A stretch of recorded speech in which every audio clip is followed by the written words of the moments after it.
I love my job. I get to help teach students how to get someone to stop being mean. I teach students how to systematically remove mean people from their life legally without any violence. There are 3 reasons why people are mean to you. You can see on the emojis behind me that maybe they're trying to be funny and you're the butt of the joke. They're being mean to you because they want you to get upset. And always, when it comes to humor, someone has to be the butt of the joke.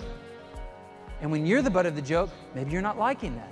But the second reason why someone might be mean to you is because they're hurt by you. You did something or said something, and now they're angry with you. They have the desire for revenge. You realize you've got a victim you're dealing with. Maybe the third reason why people are mean to you is because they like to control you. They love to see you suffer. They want to have psychological power over you, and they love doing that. But the same truth for all 3 is don't get upset. Be emotionally resilient. Everybody say resilience. If you're emotionally resilient, if you're mentally tough, if you're cognitively strong, if you have emotional intelligence to know why she's being mean and how to stop her, then she cannot mess with you. Well, you just saw in action my guest today, Dr. Brooks Gibbs. He is a social psychologist, and he has been working in the field for a few decades and helping young people, helping parents, helping grandparents, helping those in the school.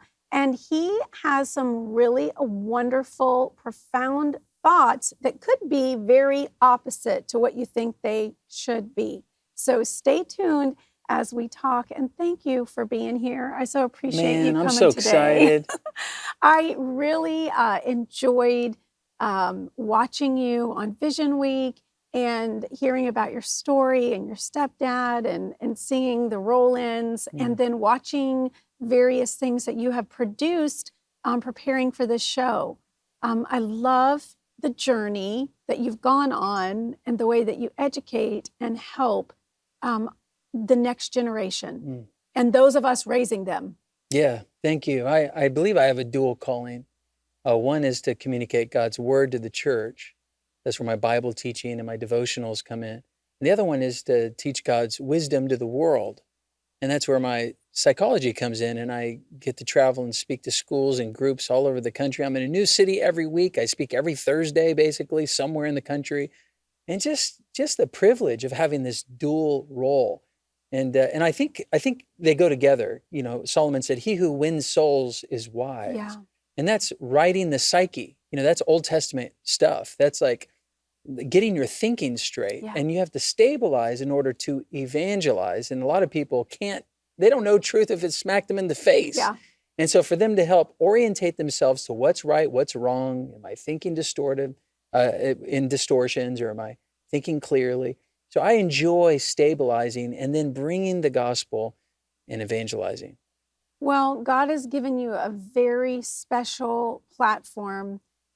One way, just right off the bat, that people can find you is through raisingthemstrong.com. Yes, yeah, that's right. Raisethemstrong.com. Raisethemstrong.com. And I partner with parents to build up their child's emotional resilience. You know, so if your kid's always crying, or he's always getting in fights, or if there's massive sibling rivalry that you can't seem to solve, I have resilience tests, I have exercises, I've got video trainings, both for the kids and the parents, at raisethemstrong.com. Highly recommended. Thank you for giving me a chance to share that. Absolutely. And I appreciate there's different packages, there's videos, there's resources, because we do need help. You know, sometimes you just, when a baby's born, you do not get an instruction manual. Right. Yes, we have the Bible, but, we need someone to guide us through. So I want you, if you don't mind, to define a few words up front. Okay, first of all, your definition of mental health. The ability to adjust well to a harsh reality. Okay, that is amazing. And we have a generation that is not dealing with harsh realities very well. Right. Okay, so secondly, would you define resilience? Because you really teach and hone in on emotional resilience. Resilience can be defined as leveraging adversity for psychological growth. Yeah. Somehow we've missed that. We've missed that component. You also use the term emotional intelligence, which it's all biblical. Mm-hmm. It's same concept, same principle. Mm-hmm. There's promises to stand on. It's just by a different, term or phrase. So here you've said that there are two things that have really contributed to hurting and harming our children in being able to cope with harsh realities. So what are those two things? I think if you sociologically look at the American youth culture, you realize that something happened in '99 that lowered the expectations of children. And it was the Columbine shooting, I think. And the expectations for solving their own social problems were basically thrown out the window because educators and the mob mentality of parents in the world and now on Facebook, they were basically like, the school needs to protect my child from any emotional pain. The school needs to, and they kind of merged like physical safety with emotional safety. Yeah. And if you look at the Columbine shooter story, those were people who felt like victims and they retaliated against others and then they turned guns on themselves. So in the effort to really protect kids from being victimized by mean words and social exclusions and gossip and rumors and things like that, non-criminal aggressive behaviors, we had the anti-bullying movement. And now it became like illegal to call someone a name. And everyone says, well, that's a great idea. We don't want kids to call each other names. Well, now kids are actually going to school with entitlement that no one has a right to call me a name. And so when someone calls them a name, which by the way, childhood is full of that, they are really triggered by it. They're really upset. So, there's an old saying that says the road to hell is paved with good intentions. And this is definitely one of those. We told a child basically that if you have any problems with anyone, you come and see the assistant principal or the principal. They will punish the bully. And now kids are calling each other's names, calling, you're a bully. And you don't have to do anything. So you do that for 20 years and you have a whole generation that doesn't know how to deal with hardships. Right. And then you throw in the second thing, which is social media, which magnifies their insecurities. And now strangers on the other side of the world that don't even know them call them names and say, go kill yourself. And they're crushed by it because they're not supposed to be mean to me. So those two things created a perfect storm, which is emotional vulnerability because of the anti-bullying movement and social media and exposure to a lot of hostilities. Plus maybe a third, which is the political climate and just how polarized we are as a nation.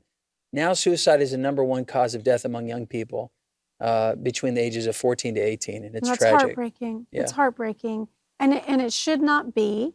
Right. And we can do something about it. Yeah. Now, there's some watching that are just like, it's too much for me. It's overwhelming. How can we ever reverse what we did with good intentions?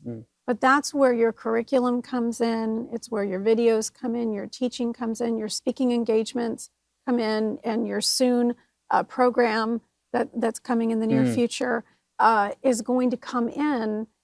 So what are some things that can be done immediately to help our children not be entitled, not look for approval addiction, not be perfectionistic, and learn to build some muscle and be more resilient? I think giving a problem back to a child with some ideas on how to fix it is a really good thing to do. We do it with reading, writing, arithmetic. We shouldn't do our kids' homework for them. Right. We teach them, why they're having a problem and how to solve the problem. But relationships, it seems like we don't expect them to solve those problems. That's a fourth R we need to keep in their wheelhouse to learn how to deal with difficult people. Right. Because life is full of difficult people. So why are you having a problem and how to solve it? Like the video showed before. If they're trying to joke with you, you need to learn and make a joke about yourself. Yeah. Because some things are funny. I've got a high forehead. Actually, it could be called the 5 head. I got a pointy nose. I'm shaped like the lowercase b sometimes. My belly's getting bigger. I don't have to wear a sweater in the winter. I'm like a human crock pot. Around our dinner table at home, we have family roasts, and they're comedy roasts. We make fun of each other, and we always start with mom. She's got the greatest sense of humor. Yeah. And we make fun of her, and then she'll turn to make fun of us. And so we say, hey, you need to learn to take and make a joke about yourself. But the second thing is, if someone's like hurt by you, learn how to apologize. Right. We've forgotten kids need to learn. Are you mad at me? I am sorry for that. Don't make excuses. Don't shift the blame. A Yeah. humble apology just demystifies conflict. But the third thing is, well, maybe they're trying to bother you, like an annoying brother or sister that's trying to get at you. Yeah. Well, if you get upset, they win and you lose. But if you don't get upset, you win and they cannot win against you. It's about provocation. Yeah. The same elements that are at work in home between siblings are also at school. And so kids need the skills or competency to know how to deal with difficult people.